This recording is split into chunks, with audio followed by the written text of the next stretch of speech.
오늘 본문은 다윗의 찬양입니다.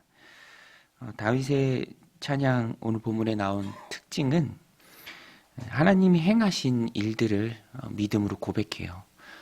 내가 노력해서 된 것이 아니고 하나님이 도와주신 것이다. 하나님이 여기까지 이끌어주셨다.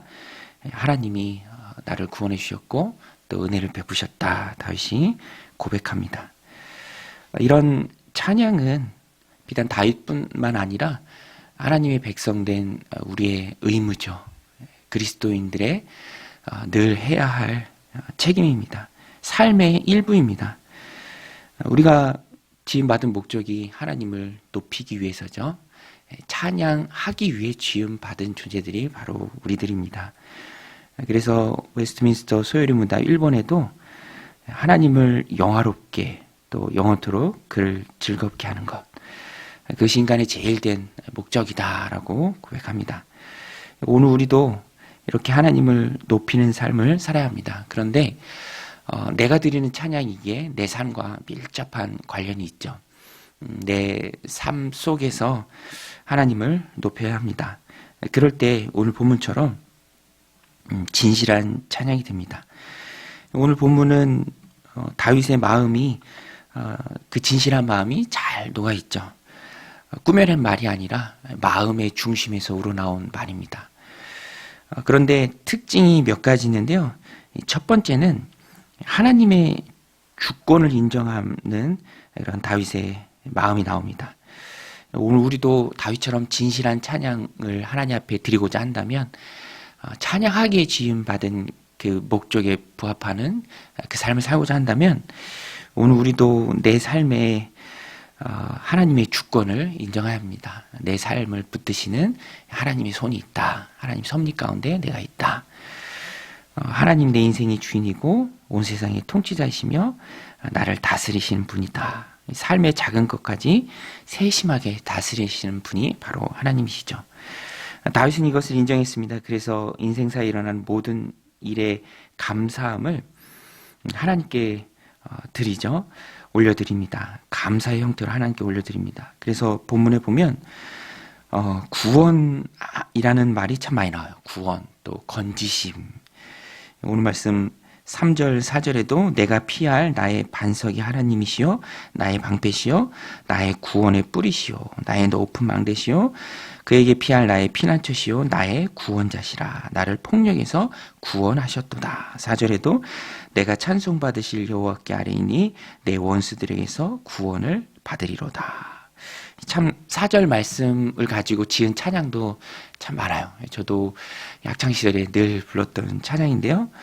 그 핵심은 나를 구원하신 하나님을 찬양한다라는 것입니다. 나를 구원하신 하나님을 찬양한다. 인생에 만나는 많은 문제와 어려움들이 있죠.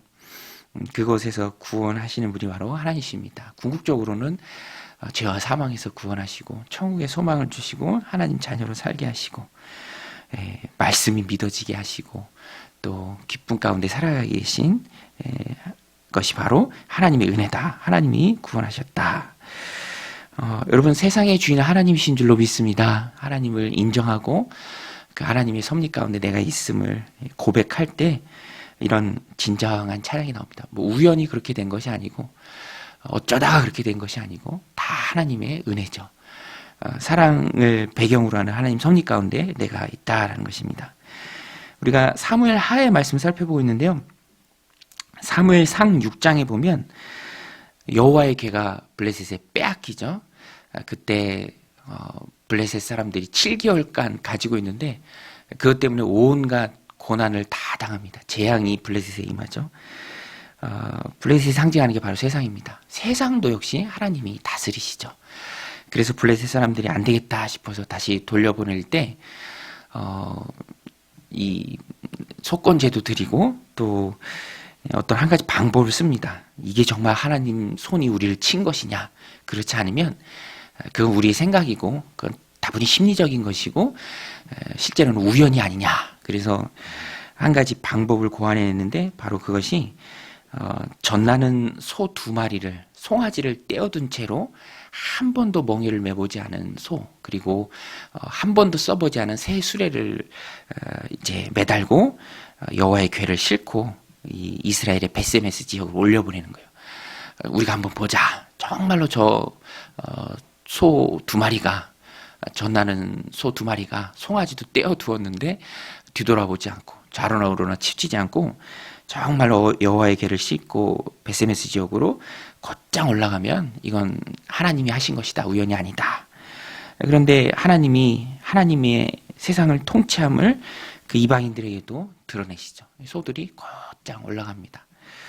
세상에 우연은 없다라는 것입니다. 이방인들도 고백할 때에 믿는 우리들 얼마나 하나님의 주권과 그 섭리, 내 인생을 다스리고 세심한 부분까지 다 채워주시고 어려움 속에서 구원하시고 천국의 소망을 갖고 살게 하신, 나를 선택해 주시고 불러주신 그 하나님을 우리가 얼마나 더 높이고 얼마나 더 찬양해야겠습니까? 오늘 하루 하나님의 주권을 인정하면서 하나님을 높이시는 그런 복된 저와 여러분들이 되시길 바랍니다. 또 하나님은 온 세상의 통치자이며 내 인생의 주인이시기에 기도의 대상이 돼요. 기도의 대상이죠. 하나님께 기도해야 합니다. 우리의 믿음과 신앙의 유일한 대상은 하나님이시죠. 세상의 주인이시기 때문에 우리 하나님께 기도해야 합니다. 기도하면 하나님이 들으세요. 오늘 말씀 7절에도 다윗이 고백합니다. 내가 환난 중에 여호와께 아뢰며 나의 하나님께 아뢰었더니 그가 그의 성전에서 내 소리를 들으시며 나의 부르짖음이 그의 귀에 들렸도다. 하나님이 내 기도를 들으신다라는 것을 다윗이 충분히 깨닫고 또 느꼈습니다. 여러분, 누군가 대화할 때 상대방이 정말로 내 말을 온 마음을 다해서 마음을 활짝 열고 하나도 놓치지 않고 정말 집중해서 다 들어줄 때, 반응할 때 우리는 기쁘게 말할 수 있죠. 와, 내 얘기를 다 들어주는구나. 내 고민에 공감하는구나. 그런데 하나님이 바로 그러신 분입니다. 기도가 하나님과의 대화잖아요. 가장 좋은 정의입니다. 그래서 우리의 기도를 들으시고 내 아픔, 슬픔, 고난 다 아시는 하나님 앞에 우리는 기쁨으로 다 털어놓을 수 있죠. 다 말할 수 있습니다. 이미 하나님 내 마음을 다 아시니까 무엇이라도 감출 것이 없죠. 나의 형편을 그대로 말씀드리고 도움을 구할 때 하나님이 들으십니다. 그것이 기도의 기쁨이고요. 그것이 기도의 바른 모습입니다. 내 기도를 다 들으신 하나님. 우리는 기도해야죠. 세상에 내 힘으로 안 되는 일이 얼마나 많이 있습니까? 또 이리 치이고 저리 치이고 찢기고 상할 때가 참 많이 있습니다. 강한 자들이 세상에 많아요. 그래서 오늘 다윗도 고백할 때 17절, 18절에 보면 그가 위에서 손을 내미사 나를 붙드시며 많은 물에서 나를 건져내셨도다. 나를 강한 원수와 미워하는 자에게서 건지셨으며 그들은 나보다 강했기 때문이로다. 그들이 나의 재앙의 날에 내게 이르렀으나 여호와께서 나의 의지가 되셨도다. 나를 또 넓은 곳으로 인도하시고 나를 기뻐하심으로 구원하셨도다. 세상 그 어떤 강한 자보다 더 크고 강하신 분이 바로 하나님이십니다. 그 하나님께 기도하는 것이, 하나님을 믿고 의지하는 것이 하나님께 드리는 가장 귀한 찬양의 삶의 일부죠. 내가 하나님을 의지합니다. 하나님 도와주옵소서. 하나님은 기도 들어주시기를 기뻐하시는 분입니다. 세상에 다른 어떤 사람들처럼 인색한 분이 아니죠. 그래서 우리는 기도로 찬양의 모습으로 하나님 앞에 나갈 수 있습니다. 또 하나님이 통치자시며 하나님이 기도에 응답하실 것이기에 그래서 중요한 것이 내 삶이에요. 내 삶의 모습입니다. 전에도 말씀드렸죠. 성경이 늘 말하고 있는 것처럼 하나님은 우리에게 응답하시길 기뻐하세요. 여러분, 하나님 우리에게 응답하시길 기뻐하신 줄 믿습니다. 그런데 막는 게 바로 나의 죄예요.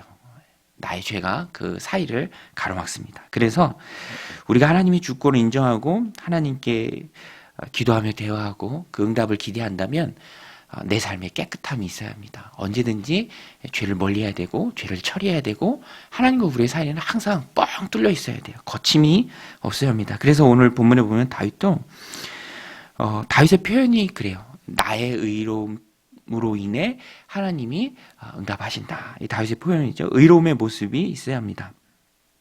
이 다윗 표현이 공의에 따라 상을 주신다라고 표현합니다. 21절부터 23절에 보면 여호와께서 내 공의를 따라 상 주시며 내 손의 깨끗함을 따라 갚으셨으니 이는 내가 여호와의 도를 지키고 악을 행함으로 내 하나님을 떠나지 아니하였으며 그의 모든 법도를 내 앞에 두고 그의 규례를 버리지 아니하였음이로다. 깨끗함은 준비된 모습입니다. 아이들 재울 때도요. 이제 자야지 하면서 또 옷도 잠옷으로 갈아입히고 또 양치질도 시키고 또 세수도 시키고 잠잘 수 있는 깨끗한 준비를 하는 것이죠. 더러운 모습 그대로 잠자리에 들면 안 되죠. 마찬가지로 오늘 우리도 내 모습은 더러운데 더러운 채 그대로 무언가를 얻고 받기를 원하고 한다면 그것은 올바른 모습이 아닙니다. 하나님 앞에 깨끗함이 준비된 모습이죠. 다윗은 그것을 지금 하나님 앞에 말하고 있고요. 또 그런 것이 다윗의 경험이고 또 오늘 우리의 경험입니다. 그래서 죄를 피하고 하나님 앞에 깨끗한 모습으로 있어야 합니다. 하나님은 나를 사랑하시지만 죄 가운데 있을 때 하나님과의 사이가 막히고 또 내게 걸림이 있습니다. 내게 걸림이 있어요. 내가 찝찝해요. 내가 하나님 앞에 온전한 모습으로 나아가지 못하고 내가 힘있게 구하지 못합니다. 그래서 24절로 25절에도 보면 내가 또 그의 앞에 완전하여 스스로 지켜 죄악을 피하였나니 그러므로 여호와께서 내 의대로 그의 눈앞에서 내 깨끗한 대로 내게 갚으셨도다. 깨끗함이 응답받을 준비며 가장 귀한 삶으로 드리는 찬양의 모습입니다. 오늘 말씀 마음에 새기고 하나님이 내 인생의 주권을 가지고 계신 분이며 그 하나님 앞에 기도로 깊이 대하며 그리고 깨끗함으로 응답받을 준비가 되어서 하나님 부어주시는 많은 은혜들을 받아 누리는 복된 오늘 하루의 삶이 되시기를 주님의 이름으로 간절히 축원드립니다. 우리 같이 말씀 붙들고 기도할 때 하나님 오늘도 은혜 부어주시고 하나님 기뻐하시는 삶을 살아내는 복된